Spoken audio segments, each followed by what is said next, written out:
Ricardo, habemos Papa. ¿Qué tenemos que decir sobre el Papa? Sí, lo dijimos hoy, lo dijimos en el programa pasado y se cumplió, ¿ah? Dimos el nombre de Prevost. Prevost, y ahora se es cumplió. el- Lo eligieron. Pero en verdad, el que sí tiene opciones, que está relacionado con Perú, pero sí tiene opciones reales, digamos, mencionadas por la prensa internacional, es el arzobispo, el cardenal Robert Prevost.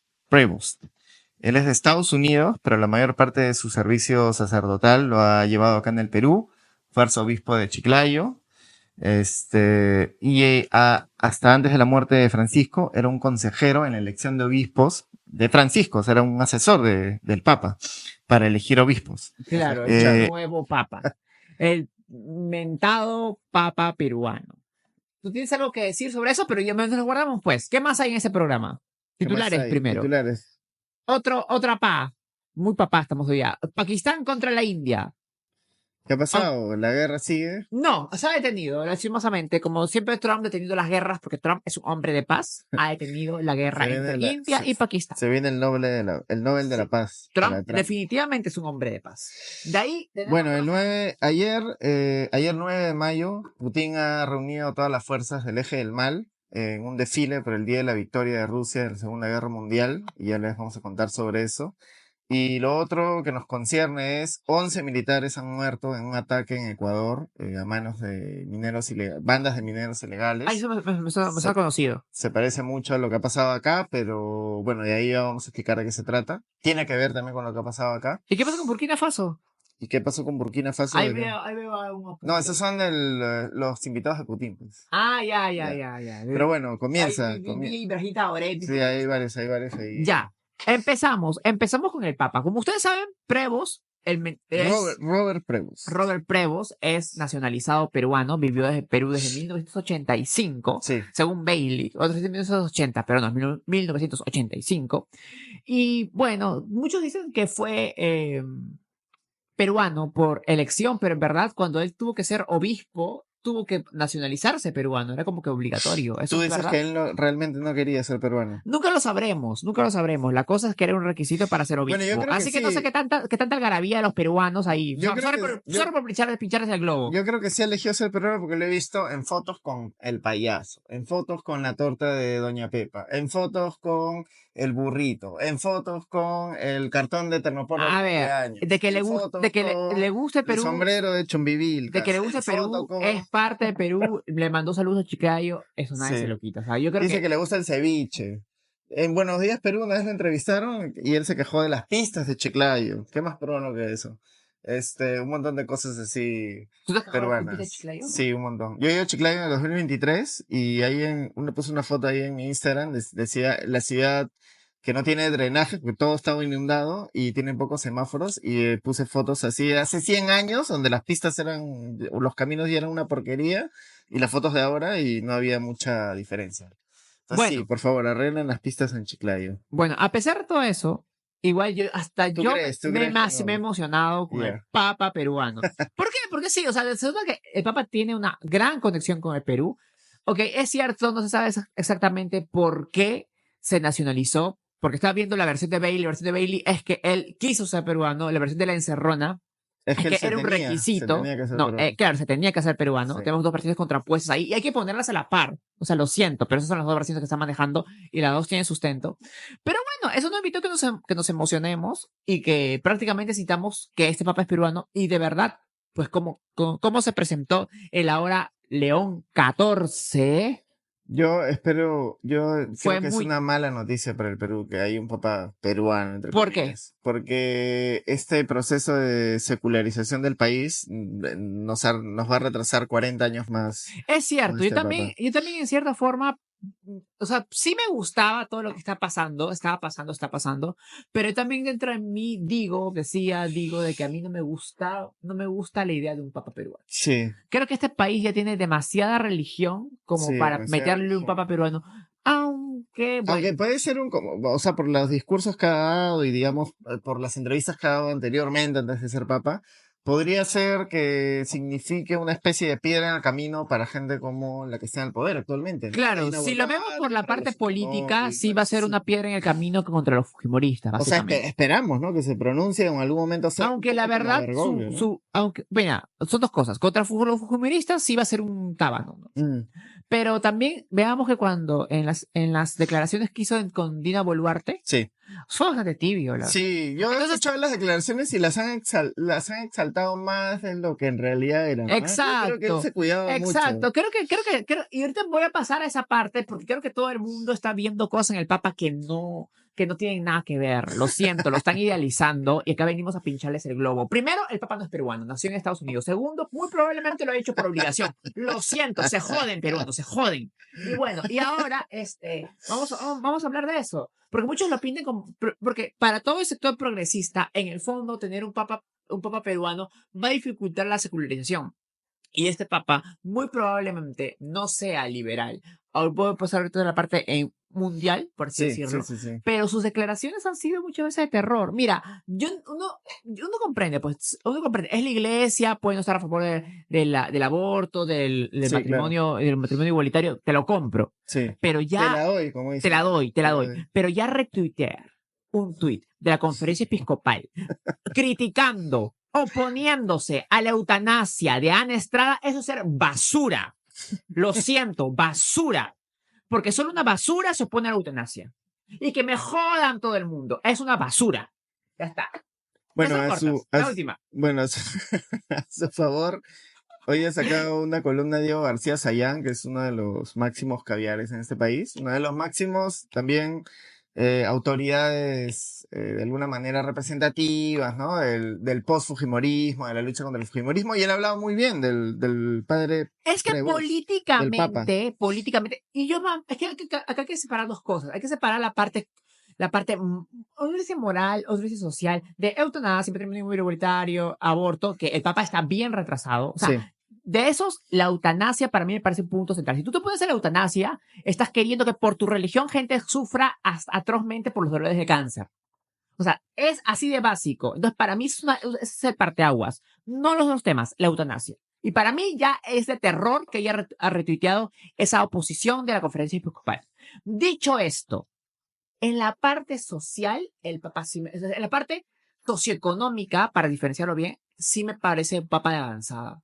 Me parece un Papa cercano al pueblo, viene de parte de la iglesia sinodal, de la parte de que el Papa conversa con el pueblo, viene de parte de que la iglesia sinodal plantea de que los sacerdotes no están por arriba de su rebaño, ¿no? Que están al mismo nivel. Sí. Y también por eso es bien sensible a cuestiones como la pobreza, bien sensible a cuestiones como las violaciones de derechos humanos. Entonces, yo creo que en ese sentido, sí es un muy buena postura. En el sentido de terror. Y bueno, básicamente mi línea de visión es la eutanasia. Eric Frattini, que es el peruano que probablemente más ha escrito sobre el Vaticano y más sabe sobre el Vaticano, ha señalado que a él le sorprende cómo el sector de la izquierda, en su Facebook ha señalado, a él le sorprende cómo el sector de la izquierda dice que es su candidato, mientras que la derecha también dice que es su candidato. Él dice, voy a reseñarlo. Que entre Frattini. Los cardenales han elegido un papa multiusos. Tiene un pie en un lado y tiene el otro pie en el otro lado. Se crió doctrinalmente bajo Benedicto, pero se crió también bajo Francisco. Es misionero, pero también es un importante miembro de la curia. Tiene la experiencia económica ayudando a la organización de Cáritas y tiene un grandísimo apoyo del poderoso grupo de obispos latinoamericanos. Es de aquí, pero también de allá. Es de Chicago, pero se nacionalizó peruano. Ahora, lo que él señala, que me pareció interesante, es que al ser estadounidense, el grupo de obispos o de cardenales estadounidenses ejercerá menos presión, así como la Casa Blanca. O sea, lo que Frattini da a entender, porque no lo ha dicho directamente, pero es que parece que en el Vaticano también se ha tomado muy en cuenta esta fuerza que significa Trump, que significa este nuevo Estados Unidos, pues, matón, ¿no? Pechero, ¿no? Pechador, una cosa así. Entonces, también han tomado muy en cuenta al parecer esto, ¿no? Y por eso han elegido un tipo que parece una especie de punto medio en varios caminos, ¿no? Claro. Una especie de puente. Pero bueno, ¿qué ibas a decir? Justamente sobre Frattini, sobre este papa, multiusos, multicaras, como Ollantaytamala en su segunda vuelta, sí, claro. con varios planes. Al final, uno no sabe lo que va a hacer el Papa. O sea, ni para bien ni para mal, seas tú conservador o seas tú liberal. O sea, así de abierta está la cosa. Para mí, el cónclave sigue en la cabeza y en la conciencia del Papa. O sea, el cónclave continúa. Ya. Porque, ¿qué pasa? Las primeras acciones de León XIV han sido tanto una sonrisa para los liberales como una sonrisa para los conservadores. Y yo diría que más para los conservadores. Pero así, eso porque yo tal vez sea liberal, entonces tal vez me le estoy metiendo terror ahí. ¿Qué señales? A ver, la primera señal es su nombre, ¿no? Ajá. León XIV. ¿Quién fue León XIII? El del Rerum Novarum, el de la doctrina social de la iglesia. Sí. Entonces, que fue dada en 1891, si no me equivoco. Sí. Y que fue un punto de partida, fue el antecedente, de ahí se agarraron de la teología de la liberación, pues, ¿no? O sea, no puedes, o sea, la pobreza es una situación de pecado, si tú vives en una sociedad desigual, pues es una situación de pecado, ¿no? Sí. Entonces, eso, y ahí bien, se basa en el Rerum Novarum. El que puso la semilla ahí fue, León XIII. Bueno, la columna de Hildebrand de esta semana, Hildebrand ha reseñado algunos extractos de esta encíclica, creo que es, ¿no? Ajá. Es una encíclica. Y lo que básicamente la idea de León en esa encíclica en específico es advertir a los millonarios codiciosos dueños del mundo que si se seguía con la codicia, el fantasma del comunismo iba a, digamos, invadir, iba a contaminar a los pobres y se iba a generar toda una situación, una fractura mundial a nivel social. Ahí me parece muy bismarckiano León XIII, ¿no? ¿Cómo así? Vamos a detener las desigualdades, vamos a crear la socialdemocracia bismarckiana. Sí. Bueno, el estado de bienestar bismarckiano, estoy hablando piedras. Y para detener la revolución. Esa era la estrategia de Bismarck. Claro, claro. Entonces, yo lo veo muy ahí. Y ese es el otro lado del nombre León XIII, pues, que deriva de León XIV. Sí. Que en verdad vamos a hacer que la iglesia pula algunas cosas para oponernos a las fuerzas revolucionarias. Sí. Porque en el fondo, ese es el sentido del Rerum Novarum. Entonces, no entiendo qué hacen los liberales celebrando el Rerum Novarum. Y más entiendo a los conservadores que estén celebrando que el Papa haya tomado el nombre del Papa. Pero los liberales pues no son revolucionarios, supongo, ¿no?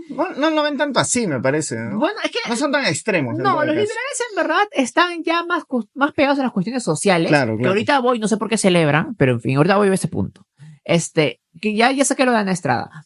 Que están más pegados a las cuestiones sociales que ahorita las cuestiones revolucionarias, que eso ya lo han dejado de lado y por eso están en una debacle total, ¿no?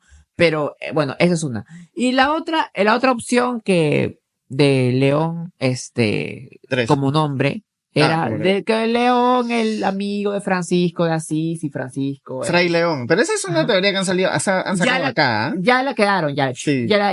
No, o sea, el mismo Papa ha dicho que no. Que fue por León. Ha sido por León y así como el anterior León vivió en plena revolución industrial, donde los trabajos y los salarios eran absolutamente de explotación y horror. Él está tratando de vivir o va a tratar de llevar a su iglesia a través de esta revolución digital que hay ahora con la explosión de la inteligencia artificial. Claro, y justo sus primeros discursos, sus primeras acciones van referidas a proteger al trabajador frente a la inteligencia artificial. Exactamente. Sí, a eso voy. Entonces, él ya descartó. Entonces, ya estamos viendo que las dos opciones por las cuales los liberales celebraban en la iglesia adentro, pues ya están. Se cayeron. Y al contrario, las primeras acciones del Papa son francamente un guiño, porque tampoco es que sean conservadoras, un guiño al sector conservador. ¿Tú sabías que le dicen Mufasa? ¿A quién? Al nuevo Papa. ¿Por qué? Porque es Papá León. Ah, bueno. Y ok. No, pero sí me dio risa. Solo que yo no me río. Por dentro. No, tampoco. Yeah. No, soy muy difícil de hacerme reír. Que son guiños. También están celebrando, creo que un poquito extremadamente, sí. Pero son por lo menos mucho más reales y mucho más fundamentadas. Y es que incluso vemos de dónde parte el Papa. Porque el Papa Robert Prevost, cuando sube Francisco, pensó que nunca lo iban a nombrar obispo. Él decía que él tenía diferencias con Francisco. En algún momento discutieron al parecer, ¿no? Claro. Él no ha dicho de qué clase eran las diferencias, pero sí tenía diferencias con Francisco. Ahora, ¿qué cosa es lo que les aterra a los conservadores? Que no se haya seguido la tradición porque hay una iglesia que tiene que seguir la tradición, tiene que ponerse el lodo del Papa, tiene que respetar cierta jerarquía y cierta aura, por así decirlo, y eso no lo respetó Francisco, porque Francisco salió pues con una sotana blanca, la ya sotana está. Blanca, sí. Y él no. Él se ha usado la estola de oro, la cruz de oro y ha salido con todas esas insignias de poder, demostrando que va a seguir con la tradición y haciendo un puente, prácticamente saltándose Francisco y haciendo un puente con Benedicto XVI y Juan Pablo II, que a esas alturas ya todo el mundo sabemos que Juan Pablo II fue un papa conservador que trabajó de la mano con Reagan. Y con la CIA. Y con la CIA. Ahora en sus primeras misas ha salido de nuevo usando la cruz de oro en sus primeras misas. Sí. Segundo, se ha mudado porque Francisco vivía más que todo en Santa Marta y se mudó al Palacio Apostólico. Casa, ¿no? Ajá, se ha mudado porque era muy, que no era tan lujosa, ahora ha regresado al Palacio Apostólico, ahí va a ser su sede. Entonces nos está dando a entender de que la tradición va a retomar un peso importante en la iglesia. Bueno, Fratini decía que efectivamente él era hijo más doctrinalmente era más hijo de Benedicto XVI que del propio Francisco, pues, ¿no? Uh-huh. Entonces, bueno, acá en estos gestos que tú me estás mencionando, sí parece que tendría razón. Entonces, claro, el primer papa peruano va a ser tan conservador como un peruano. Ahora, ¿los agustinos qué son? Porque así como los jesuitas son los progres de la iglesia, ¿qué son los agustinos? Mira, yo no ¿Centro sé, derecha? ¿Pepe Causas? No sé, pero los jesuitas son gente de la edad moderna, pues, ¿no? Claro, porque fundaron en el siglo XVI, no son gente letrada. Yo te digo que los jesuitas eran los revolucionarios porque la corona española los termina votando y todo el chongo este. Los agustinos nunca fueron los niños malos de nada. Fueron órdenes, de San Agustín. No soy seguro si eran mendicantes, creo que voy a decir una taradez. Pero eran de la Edad Media, pues. O sea, tampoco son tan de avance como los jesuitas. Ya, claro, claramente, ¿no? Claro, sí, desde ahí son más ortodoxos, digamos. Son ortodoxos, doctrinalmente. Eso es lo que yo sé. Y bueno, algunos amigos me han contado que son bastante de derecha. Pero nunca he hablado con un agustino. He hablado con jesuitas, pero no con agustinos. Ok. Pero bueno.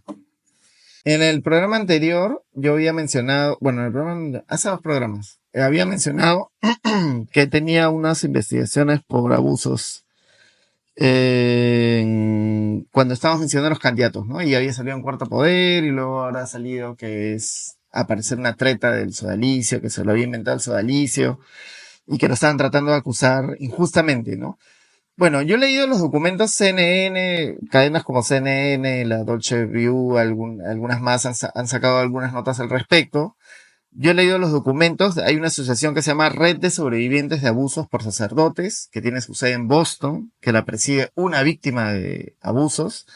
Y esta red, el 25 de marzo de este año, mandó un documento al Vaticano, mencionando a Pietrolín, ¿cómo se llamó? Ya me olvidé, me las acuerdo por una semana más. Pietro Parolin. Pietro Parolin, que era la mano derecha de Francisco. ¿Acá usted cree que nos acordamos todo lo que hicimos? No, nos olvidamos. No, yo me olvido un minuto después que se apaga la cámara, pero bueno. Y entonces le mando un documento a Parolin pidiéndole por favor que tenga cuidado y que investigue un poco, busque sobre la conducta del padre Prevost, del Papa León. Claro. Cuando todavía no era Papa. ¿Por qué? Porque según señalan en estos documentos que yo los he leído, son cartas que ellos mandan, son una carta que ellos mandan el 25 de marzo, señalan que cuando el Papa León era obispo de Chicago, a Prevost su carrera es del 85 al 99 aproximadamente, vive acá en el Perú, en el norte, Trujillo, Chulucanas, lo mandan de misión, todo. En el 99 lo nombran obispo de Chicago, entonces lo mandan de vuelta a su tierra natal, a Chicago. Entonces, cuando él era obispo en Chicago, en el 2000, aparece un sacerdote que tenía como 13 niños abusados. O sea, era un sacerdote llamado de apellido Fry. Okay. Y este tipo pide vivir en la casa, en el convento agustino San John Stone en Chicago. Y él le pide al obispado de Chicago que le permitan vivir ahí. ¿Cuál era el problema con eso? De que este convento quedaba a unas cuadras, a un par de cuadras de un colegio de primaria, de chibolos. Entonces, esta organización lo que señala es que en ese tiempo había un abogado que investigaba abusos de niños por parte de sacerdotes y les dice les avisa a los padres, ¿no? A los del obispado de Chicago de que este padre tenía víctimas en su haber, que no se podía vivir ahí, no podía vivir ahí en este convento porque era un potencial peligro para los niños que pasaban por ahí, supongo, cuando salían de colegio. Y según esta organización, a pesar de que se conocía esto de este padre, este historial, el obispo de Chicago, que en ese tiempo era Prevost, permitió que este padre viviera ahí. Esa era la primera acusación, pues son dos.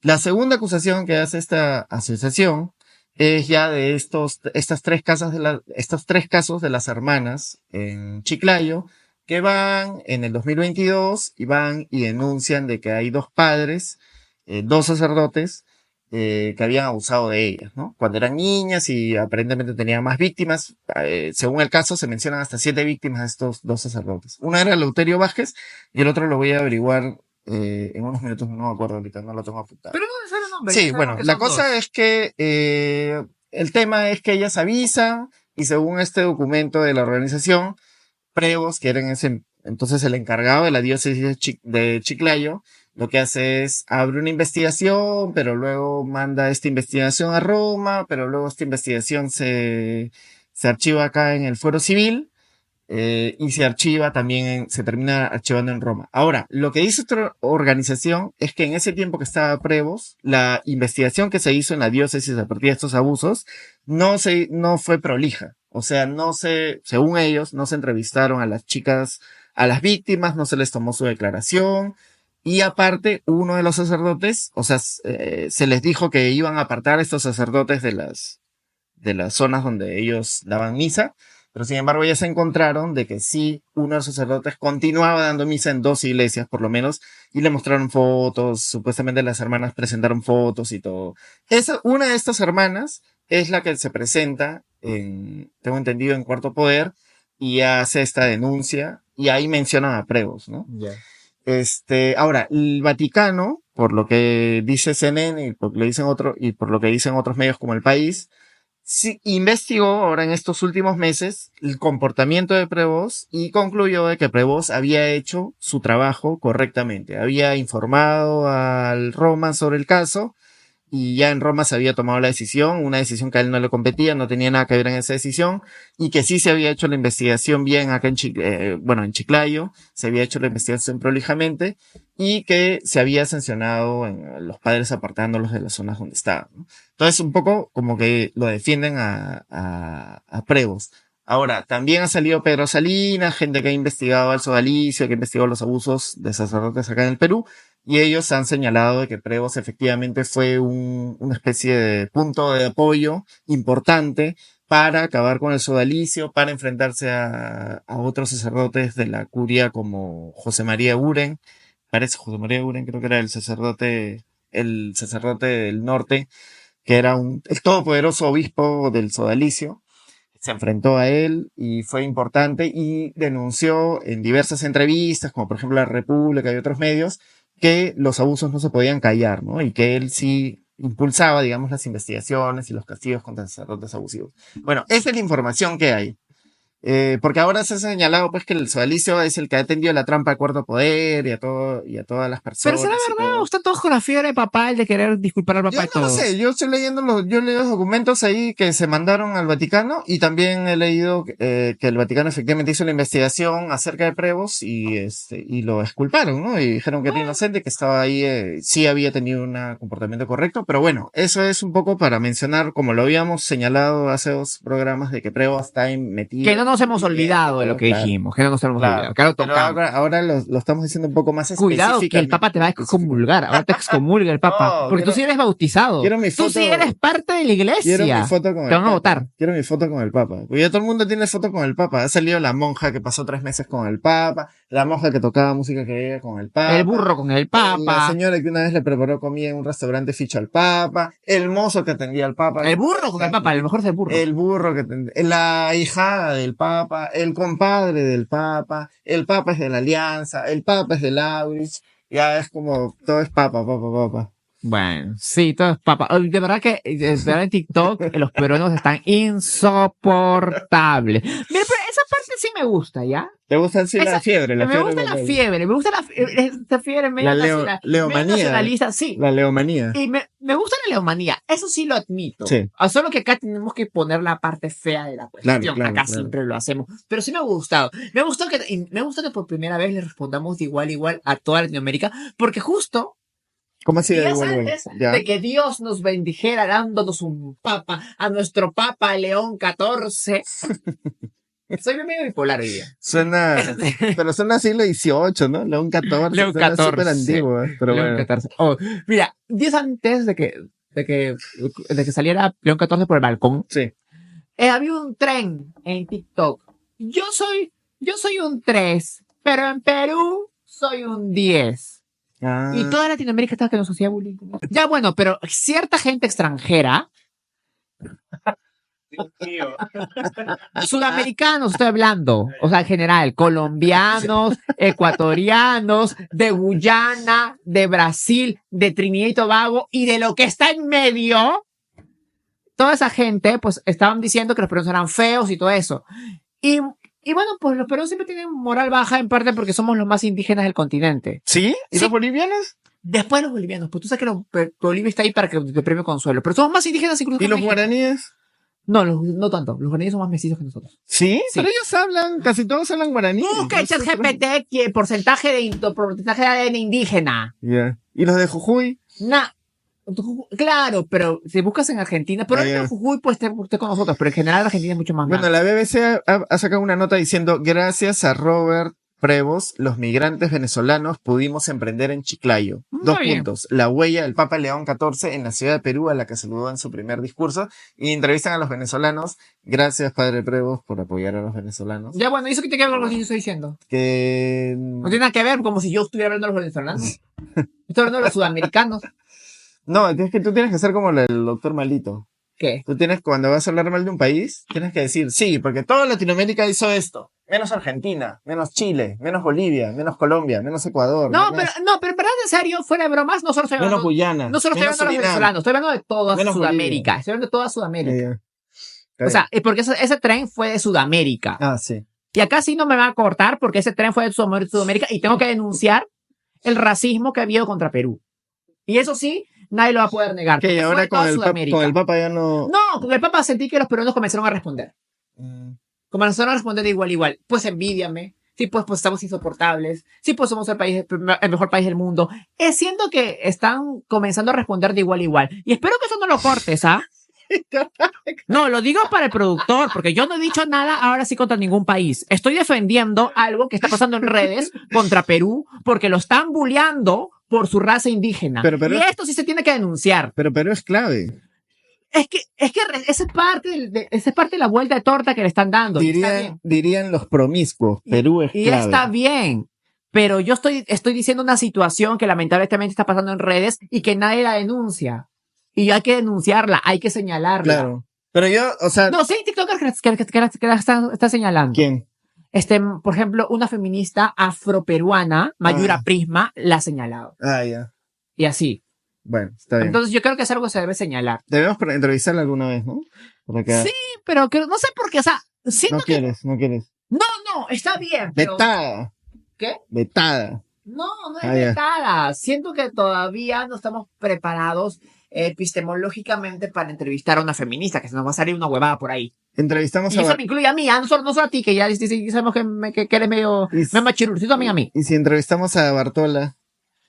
Bueno, sí, es más fácil. Pero lo que digo es que creo que con Mayura Prisma deberíamos tener más preparación. A eso digo, a eso voy. Ya bueno. ¿Qué? ¿Tú crees que yo sería machirrulo en una entrevista con una feminista? Sí. ¿Por qué? No sé si hubiese esas cosas. Yo también, no solo tú, yo también.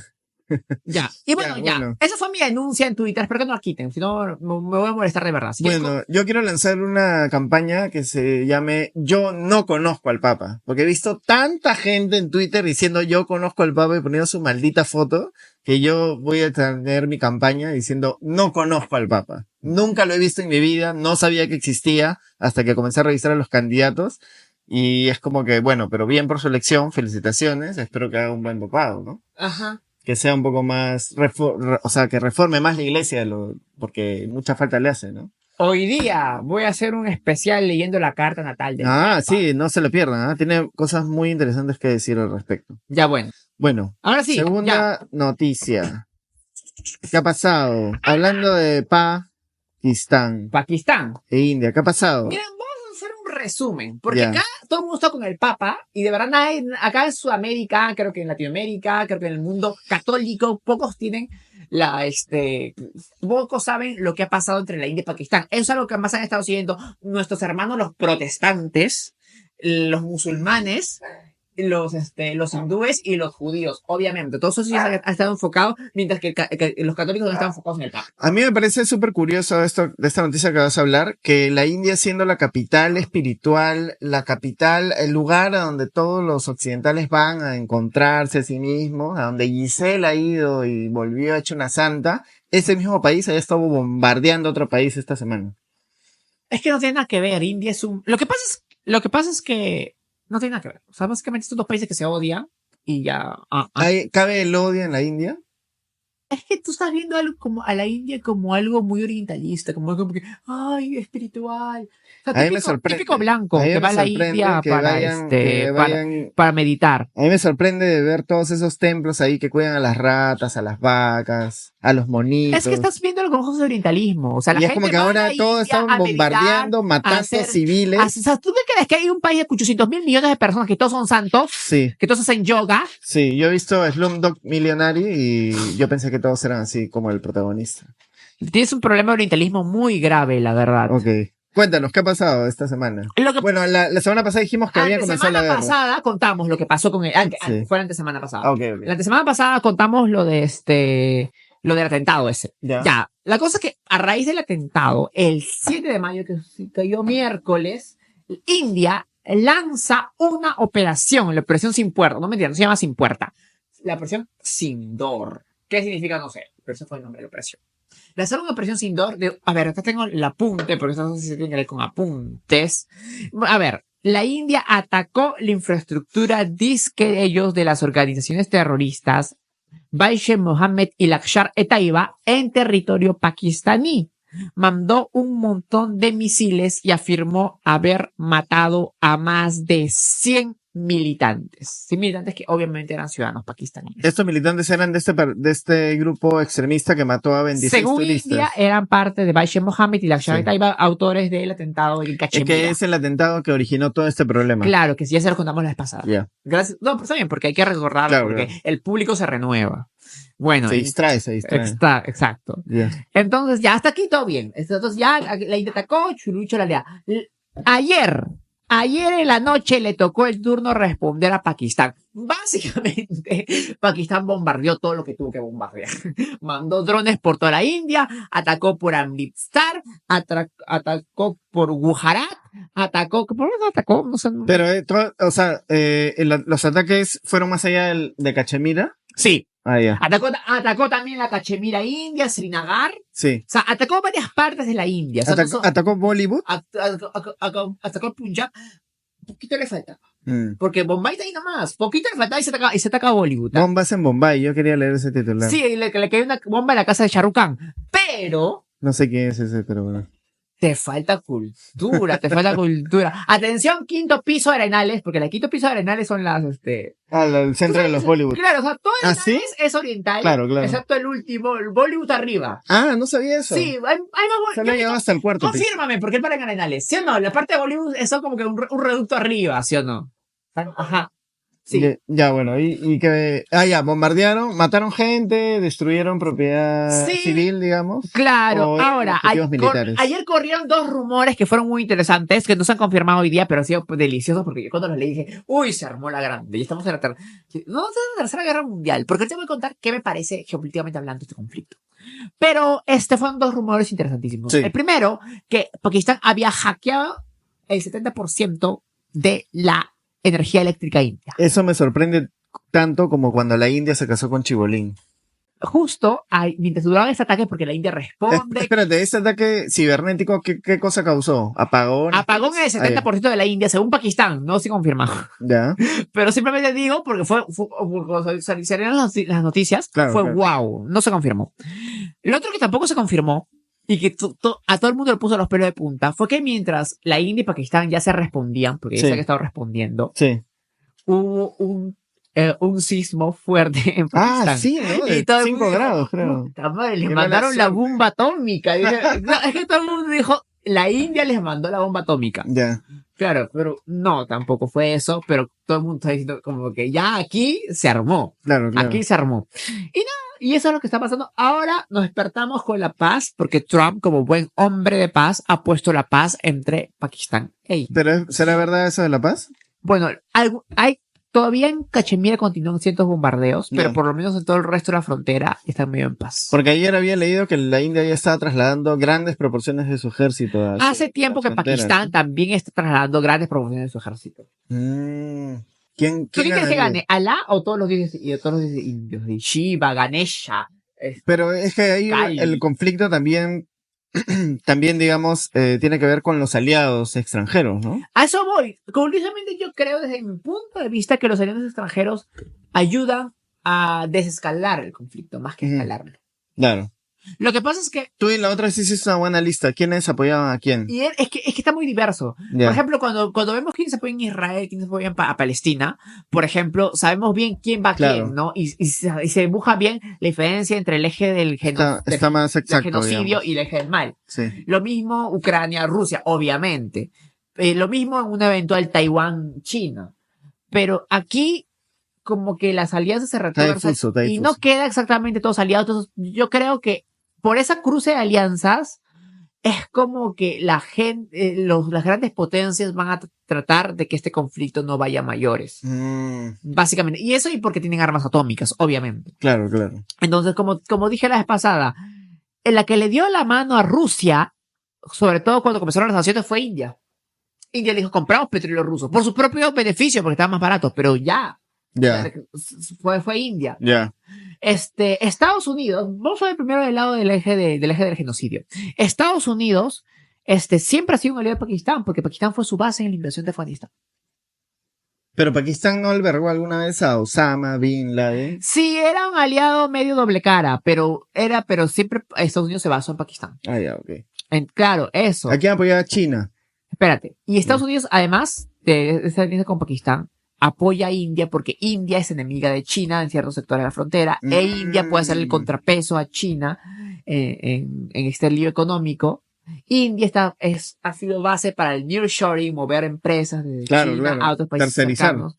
Y bueno, es eso, pues entonces Estados Unidos tiene una alianza cada vez más fuerte con India, a pesar de que India está alineada económicamente con China en los BRICS. Ya. Entonces ahí ya vemos dos cosas. Vamos con el eje del mal. Como dije, Rusia siempre ha tenido muy buenas relaciones con India que datan desde la Guerra Fría. Sí. Recordemos que en la Guerra Fría Pakistán era el bando de Estados Unidos e India era el bando de los soviéticos. Era más cercano a los soviéticos. Es un punto. Y punto número 2. India, eso es la parte de Rusia. Rusia le ha dado material a India. Y además, en el lado de China, el otro gran campeón del eje del mal, pues China siempre es su mejor aliado. Su yunta no es ni Rusia, ni Irán, ni Corea del Norte. ¿Es el Perú? Pakistán. Ah, es Pakistán. Es Pakistán. Entonces, ya vemos que todo está muy entrelazado. Entonces, todas las potencias van a decir, no, mejor aquí paramos. Porque por otro lado, también a China no le conviene que se enfrenten su mejor aliado con su aliado en los BRICS, ¿no? Entonces, como que también China seguro ha movido cartas para tratar de desescalar el conflicto, y así lo están haciendo. Ahora, ¿en algún momento se habló del uso de bombas nucleares o nunca llegaron a Obvio, siempre, desde que hubo el atentado, todo el mundo todo el mundo no, la verdad es que este conflicto a muy poca gente le importa, pero por lo menos por esta parte del mundo, pero... ¿A la India le importará la India? Muy probablemente no. Y bueno, y eso. Entonces siempre se habló de las bombas nucleares. Bueno, hablando del... ¿Algo más? No. No, nada más. Hablando del eje del mal, ayer viernes 9 de mayo, Putin hizo una demostración de fuerza, un poco creo que mostrando ahí así digamos, me dicen que yo estoy aislado, pues no estoy aislado. Y he convocado todo el eje del mal al desfile militar que hizo por el Día de la Victoria Rusa. ¿Qué es el Día de la Victoria Rusa, Fernando? El Día de la Victoria Rusa es celebrar el 8 y el 9 de mayo, que conmemora la rendición de Alemania todavía nazi. Ay, dije esa palabra. Alemania taxi frente a los soviéticos, ¿no? Ay, dije eso, qué huevo. Ya Señor de los bigotes. Ya el señor del bigote se había desvivido el 30 de abril y su sucesor, Albert Speer, es el que presenta la rendición ante los soviéticos el 8 y 9 de mayo, que es donde se celebra. Pero, Albert Speer. sí, eso es. Ok, entonces. Pero el 7 ante los norteamericanos e ingleses para dar un día de escapatoria a todos los soldados alemanes que vayan a rendirse al lado inglés y estadounidense. ¿Sabías esa? ¿Qué? Claro, se rinden un crédito. día. No, porque sabían de que les iba a ir peor con los soviéticos. Sí, entonces, claro. en 1945 se rinden el 7 con los norteamericanos e ingleses y dan 24 horas a la mayor cantidad de alemanes para que vayan y se entreguen al lado occidental que al lado ruso. 2 millones de mujeres fueron. Dijiste la maldita ¿no Big se puede Word. decir? ¿Qué se puede decir? 2 millones de mujeres ultrajadas hubo en Berlín por los soldados soviéticos. Algunas de ellas las ultrajaron hasta 70 veces. Es por eso que les tenían tanto miedo a los Justo rusos. a Anthony Beevor en su compendio grandote de la Segunda Guerra Mundial cuenta un pasaje que narra Ira Ehrenburg, creo que es un periodista ruso que habla sobre las mujeres que estaban siendo bigwordeadas por el ejército soviético y cómo los propagandistas las retrataban, ¿no? O sea, los periodistas soviéticos, o él básicamente escribió sobre ella, ¿no? Dice que vino a él una chica alemana llorando.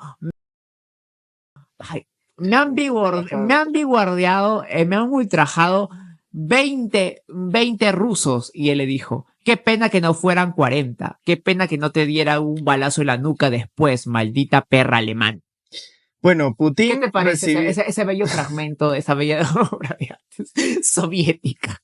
Bueno, Putin recibió ayer viernes a Xi Jinping, a que fue su invitado de honor, el presidente de China. También recibió a Luis Ignacio Lula da Silva. Espérate, estoy haciendo No, pero ¿por qué sacas el tema de las bigordiaciones si en verdad tiene nada que ver? O tiene poco que ver. No, es que tú también quieres manchar la memoria de la madre patria Unión Soviética. Tú dijiste que los alemanes le tenían miedo más a entregarse a los rusos que a los... Sí, pero yo estaba hablando de los soldados. Es que yo ayer leí un artículo y justo me acordé de eso. Entonces, como dijiste que les tenían más miedo, dije, uy, ¿qué puedo decir de eso? Claro.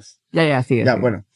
Recibieron a Luis Ignacio Lula da Silva, el presidente de Brasil. Recibió a Abdel Fattah el-Sisi, el presidente egipcio. Abdel Fattah al-Sisi. Al-Sisi. Nunca es él, porque en árabe nunca hay él. El que dice él, Sisi, él, lo que sea, no sabe hablar árabe. No sé hablar árabe. Es al-Sisi. Bueno, Abdel Fattah al-Sisi. Sí. El presidente de Serbia, Aleksandar Vučić. Maduro, el dictador de Venezuela, el presidente de Venezuela. Mahmoud Abbas, el presidente de la Autoridad Palestina. ¿No es Mahmoud? Mahmoud. Por eso tienes Mahmoud. Es Mahmoud. Bueno, el presidente de Cuba, Miguel Díaz-Chanel, Alexander Lukashenko, que es de Bielorrusia. De Bielorrusia. Y luego vino toda la Armada Africana. ¿Quiénes fueron de África? Tú dilo, pues, porque yo estoy leyendo. Es que tú te emocionaste por el de... Por Ibrahim Traoré, el presidente de Burkina Faso.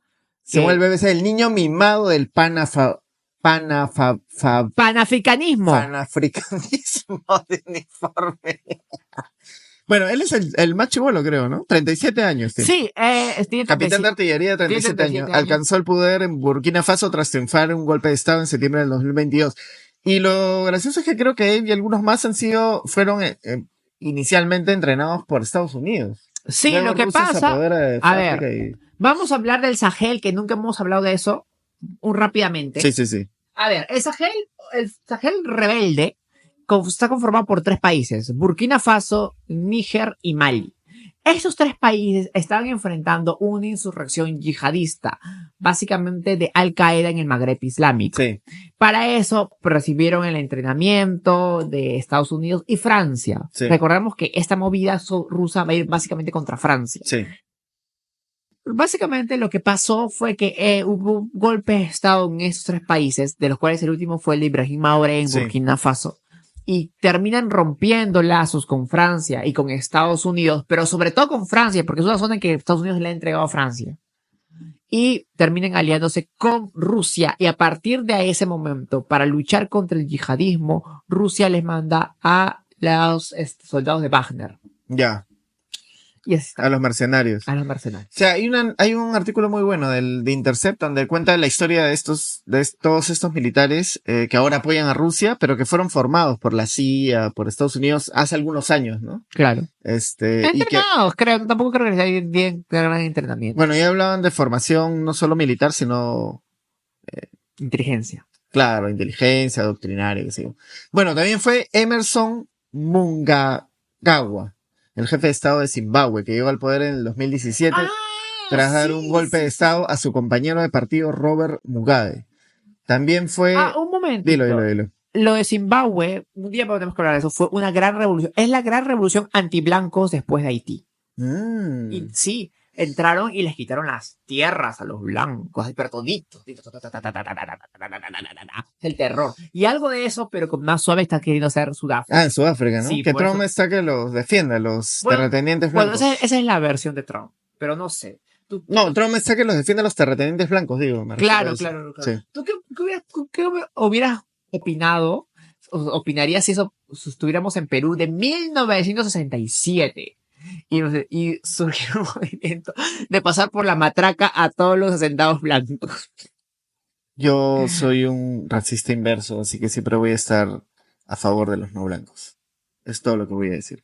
También fue Umaro Sissoco Embalo, el presidente de Guinea-Bissau, que accedió al poder tras una preocupante escena donde nunca quedó claro si resultó ganador de las elecciones del 2019. Fue investido en una ceremonia no oficial. Guinea-Bissau es el que está entre Senegal y Guinea, creo. Su régimen está marcado por una deriva autoritaria y persecuciones políticas, arrestos indiscriminados y el intento de asesinato de figuras prominentes de oposición. También fue Denis Sassou Nguesso, el jefe de Estado de la República del Congo desde el 92. ¡Ay, qué chévere! Que tras un breve paréntesis... de la cual tanto hemos hablado. Sí, él ganó la guerra civil en el Congo, ¿no? Claro. No sé, la verdad, creo que él no, ganó otro, pero ya, bueno. Bueno, acá en BBC dicen nuevamente, ganó con un breve paréntesis que solucionó tras resultar victorioso en la guerra civil que asoló su país. Allí hablan de Denis Sassou. Nuevamente el mandatario congoleño ha visitado en repetidas ocasiones Moscú a lo largo de los últimos años, donde se ha percibido el acercamiento de posturas con Vladimir Putin. Y fue también a Abdel Fattah al-Sisi. Que es el presidente de Egipto, que también, bueno, ha estado su régimen. Pero Egipto siempre es cercano a Estados Unidos, pero igual. Sí, bueno, ha tenido políticas represivas, marcadas por el uso del ejército, la concentración del poder. Aunque es cierto que Egipto cada vez más, poquito a poco, hasta que se acerca al bloque ruso, pero no es de todo. Egipto siempre debe depender de Estados Unidos. Porque creo que Estados Unidos es el único que puede salvaguardar una paz entre Israel y Egipto, y creo que es lo que más teme Egipto, ¿no? Que se vuelva a desatar. Y el visitante que llamó la atención fue Robert Fico, el mandatario que visitó y que llamó la atención fue Robert Fico, primer ministro de Eslovaquia, porque Eslovaquia es miembro de la Unión Europea, ¿no? Eslovaquia es miembro de la Unión Europea y llamó la atención porque la Unión Europea pues tiene esta postura contra Rusia por la agresión contra Ucrania, ¿no? Ahora que me acuerdo, el Papa tiene un video donde se pronuncia contra la invasión de Ucrania, en la guerra de Ucrania, y menciona que es una invasión, ¿no? Del agresor imperialista ruso. Así habla un poco Prevost de eso.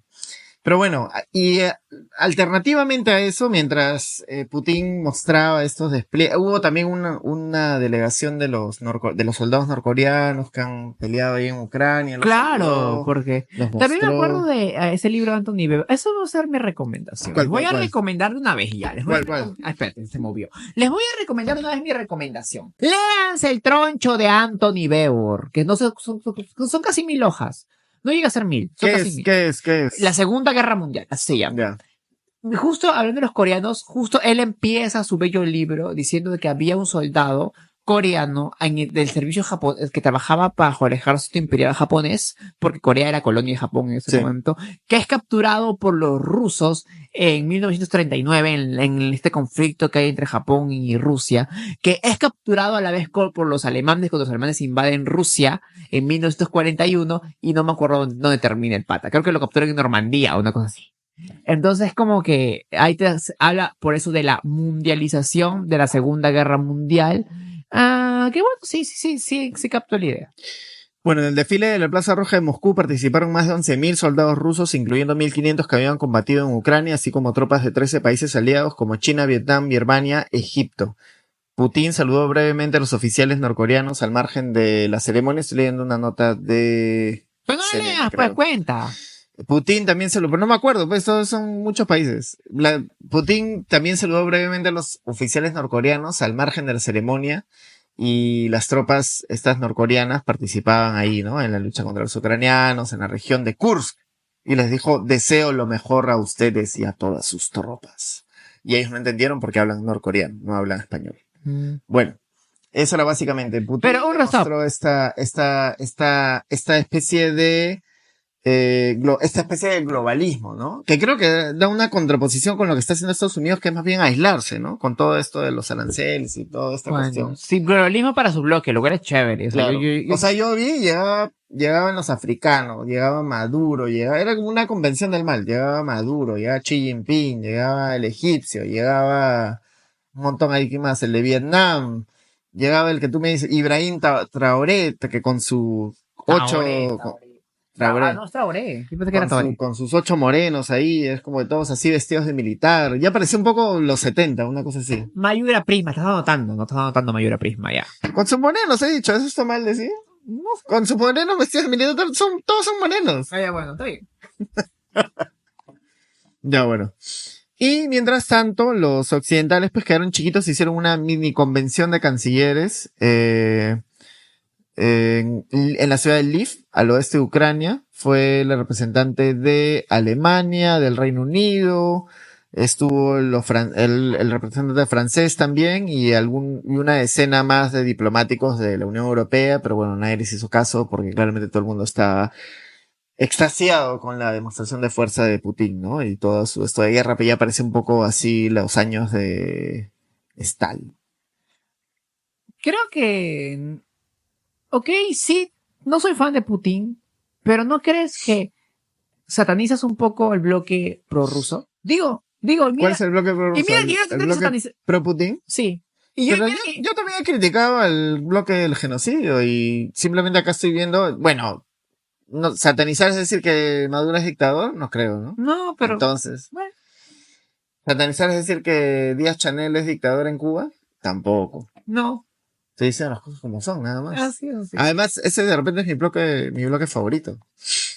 Porque ¿en serio? siempre es más divertido. Obviamente, pues todo el que le plante cara a Estados Unidos, siempre, así sea muy malvado, va a tener al menos un 1% de mi simpatía. Bueno. ¿Y no fue Xi Jinping? Xi Jinping fue su invitado, ¿no? Estuvo a su costado, así, ya. Hablando hombro a hombro. En Alemania prohibían las banderas soviéticas en el Día de Victoria. ¿Ah, sí? ¿Las prohibieron? Sí. ¿Por qué? ¿Bajo qué? No me acuerdo, solo vi titular. Como no era mi tema, lo pasé. Muy bien. Ya, Ecuador. Bueno, así como acá han aparecido 13 mineros muertos, 13 agentes de seguridad muertos hace una semana. El viernes pasado hubo un operativo en Ecuador contra la minería ilegal en la frontera con Colombia y esta organización de mineros ilegales se bajaron 11 militares. Era un operativo de 80 militares, estaban yendo en 4 equipos de combate. Fueron en helicópteros al sector de Alto Punino, en la frontera con Colombia, y básicamente fue una emboscada, ¿no? Uno de los equipos, por ejemplo, fue recibido con explosivos, granadas y fusiles. Los mataron a todos. Ahora, el gobierno ecuatoriano ha culpado a una organización que se llama Comandos de la Frontera. Es una organización que es de las FARC. Pertenecía a las FARC. Y cuando hubo este acuerdo de paz, desconoció el acuerdo de paz y siguió operando ahí en la zona de la frontera con Ecuador. Ellos se dedican no solo a la minería ilegal, sino al narcotráfico. Y son como una especie de historia de los Zetas. Los Zetas eran unos grupos de ex militares que fueron contratados por el cartel del Golfo en México. Ujú. Y los llevaron a su grupo, todos eran del cartel del Golfo, y luego esos militares, que eran militares de élite, digamos, se dieron cuenta de que ellos podían seguir traficando sin necesidad de responderle a los jefes del Golfo, se rebelaron contra los del Golfo, y formaron su propio grupo, que eran los Zetas, que fueron uno de los grupos, uno de los cárteles del narcotráfico mexicano más sanguinarios que hubo en la historia. Entonces, una cosa sí este grupo era de las disidencias de la FARC, que cuando hubo el acuerdo de paz se dieron cuenta que ellos tenían las armas, el conocimiento de la selva y la fuerza en la cuestión de hombres, fuerza hombres para poder seguir operando y para meterse a más negocios ilegales en la zona donde operaba la FARC, en esta zona fronteriza con Colombia. Y entonces siguieron operando y ahora al parecer se han perfeccionado en sus técnicas, en su técnica de ataque y de emboscada. Se han bajado a 11 militares. Ellos, según el gobierno, operan con una banda que se llama Los Lobos de Ecuador. Ahora, ¿por qué eso nos importa? Porque Los Lobos son una banda que también está operando en el Perú. Está operando en Tumbes, está operando en Piura, generalmente en el norte costeño del Perú. Lo que han hecho es meterse a la minería ilegal y en la minería ilegal comenzar a lavar dinero para juntarlo para lavar también el dinero del narcotráfico. Y entonces han matado a la hermana de un alcalde, están extorsionando. Yo he hablado con al menos 3 alcaldes de Tumbes, todos están extorsionados por esta banda ecuatoriana. Esta banda ecuatoriana está marcada en Estados Unidos como una de las bandas terroristas que hay en Latinoamérica. Y bueno, parece que ahí, una vez más lo digo, parece que por ahí vamos a marchar, ¿no? Ese es nuestro destino. Porque justamente toda la violencia que está ocurriendo en Ecuador, como esta, donde se ataca con explosivos, con metralletas, con fusiles, todas esas armas y esa munición proviene del Perú. Proviene de las armerías que están mandando sus armas a Patás. En Patás se queda una parte y luego desde Patás se manda eso a Ecuador. Ya hay varias rutas identificadas, inclusive de las armerías que operan en Lima. Hay algunas que ya están identificadas. Me acuerdo de una que se llama El Cazador, que mandaban, o sea, señalaban de que contrataban a gente para que esa gente denunciara que se les había perdido 40 rifles y no se les había perdido. En verdad, esa gente mandaba esos 40 rifles a Patás, en Patás se quedaban 20 rifles y otros 20 rifles pasaban a la frontera y vivían en Ecuador. Estoy hablando en términos, o sea, digamos, de ejemplos, ¿no? Obviamente pasa mucho más armas, ¿no? Entonces, todas estas bandas, por ejemplo, Comandos de la Frontera, Los Choneros, que también son ecuatorianos, Los Lobos, están siendo al parecer, alimentadas por armerías peruanas, ¿no? Y por sicarios que muchas veces van también desde Patás y van para allá y un poco instruyen a los ecuatorianos y todo. Entonces esta violencia... Armerías peruanas serían el ejército. No, armerías peruanas privadas. Ah. Que importan armas de otros países. Lo que pasa es que tienen, como decía, tenían esta modalidad de que importan armas y luego acá las declaran, van a la comisaría y denuncian que se les ha perdido 80 rifles. Claro, y luego esos 80 rifles claramente no se han perdido, sino que se van para Patás y otra parte se va para Ecuador. Yo me acuerdo que alguna vez hablé con un vendedor de armas legal, un vendedor legal, y él me contaba que a él le habían ofrecido amigos que también tenían armerías de amigos de él, le habían ofrecido desde hace un par de años, le habían comenzado a ofrecer para que él también mande parte de su mercadería a Patás, ¿no? Y cobraban, digamos, si la pistola costaba $30 en el mercado legal, ahí le podían pagar $60, $80, ¿no? O sea, mucho más del 100% de lo que cuesta normalmente, ¿no? Y eso, según esta fuente con la que conversé, ha hecho que muchos de esta gente que está metida en el negocio de las armas, en el negocio legal, haya comenzado a caer y haya comenzado a mandar armas a Patás y a Ecuador, ¿no? Entonces es un problema muy grave, porque por ejemplo Estados Unidos, una de las mayores acusaciones, por ejemplo, que tiene México con Estados Unidos es que le dicen ya, los Estados Unidos nos acusan a nosotros de narcotraficantes, pero ¿de dónde los narcotraficantes mexicanos sacan sus armas para hacer todas las matanzas que hacen? De las armerías estadounidenses, de ahí compran las armas. Entonces es un problema que se replica, ¿no? Aparecer en varios lugares del continente y ahora nos Bueno, le ha tocado a Ecuador, pero también nos ha tocado a nosotros, ¿no? 11 muertos, 11 militares muertos es bastante grave, ¿no? No simplemente son mineros, digamos, que están desprotegidos y que los pueden ejecutar, digamos, fácilmente, ¿no? Son gente que, o sea, ya son bandas que se pueden enfrentar a un ejército nacional, ¿no? Y eso parece que por ahí es nuestro rumbo. Si es que primero no compran a los militares de acá, ¿no? Porque esa es otra clásica también. Pero bueno, esa es en mi parte en la sección de noticias latinoamericanas. Ya. ¿Tienes alguna cosa más que quieras contar? No, estoy viendo acá rumores, pero no, sobre el Papa, pero no. ¿Rumores de qué? ¿Gay? No, solo es un tweet. Solo es un tweet. No lo voy a decir. Con anécdota arqueológica. Tu anécdota arqueológica. ¿Qué has hecho hoy día? Hoy día has descubierto algunas cosas, me dijiste. Sí, fui a Pachacamac y es interesante la información que se puede sacar la información que se puede sacar de los basurales. Alucina. Porque los basurales incas, no los basurales. Claro. Tú has nacido a los chancherías, digamos. No, o sea. Has sido a los basurales incas. Y lo curioso es dónde se ubican.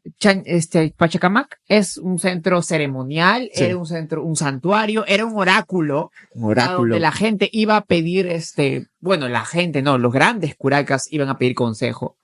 Era nuestro dios Júpiter. Era como un oráculo de Delfos.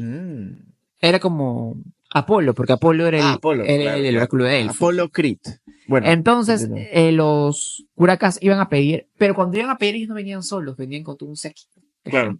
Entonces, ese séquito se alojaba dentro o a los alrededores de Pachacamac y hay varios muros.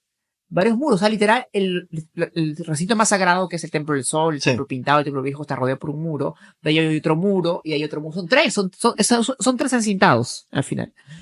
Y dentro del encintado más externo, se ponían al parecer, se hospedaban ahí, tal vez en tiendas, la gente pues que venía de afuera. Y ha quedado basurales. Y estudiando esos basurales se puede ver qué comían. ¿Qué comían?